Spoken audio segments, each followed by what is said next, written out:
10வது பரீட்சை எழுதி கொண்டிருக்கிறேன். எனக்கு வரவும் போகவும் கஷ்டமாக இருக்கிறது. பேட்டரி வண்டி கொடுத்தால் உதவியாக இருக்கும்.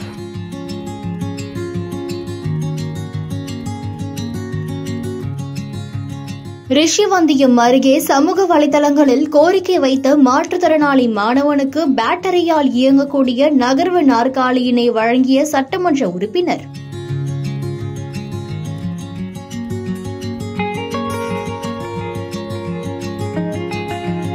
கள்ளக்குறிச்சி மாவட்டம் ரிஷிவந்தியம் சட்டமன்ற தொகுதிக்குட்பட்ட அத்தியூர் கிராமத்தை சேர்ந்த செந்தில்குமாரின் மகன் மாற்றுத்திறனாளி பிரேம்குமார். இவர் தொழுவந்தாங்கல் கிராமத்தில் அமைந்துள்ள அரசு உயர்நிலைப் பள்ளியில் 10ஆம் வகுப்பு படித்து வருகிறார். அண்மையில் தான் பள்ளிக்கு சென்று வர மிகவும் சிரமமாக இருப்பதாகவும் தனக்கு பேட்டரியால் இயங்கக்கூடிய சக்கர நகர்வு நாற்காலி வழங்க வேண்டும் என்று சமூக வலைதளம் வாயிலாக கோரிக்கை வைத்திருந்தார்.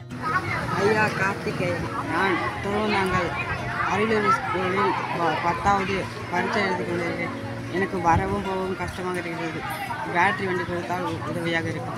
அவரின் கோரிக்கையை நிறைவேற்றும் வகையில் ரிஷிவந்தியம் சட்டமன்ற உறுப்பினர் வசந்தம் கார்த்திகேயன் தனது தொகுதி மேம்பாட்டு நிதியிலிருந்து மாற்றுத்திறனாளி மாணவன் பிரேம்குமாருக்கு பள்ளி செல்வதற்கு பேட்டரியால் இயங்கக்கூடிய நகர்வு நாற்காலியினை வழங்கி தனது வாழ்த்துக்களை தெரிவித்தார்.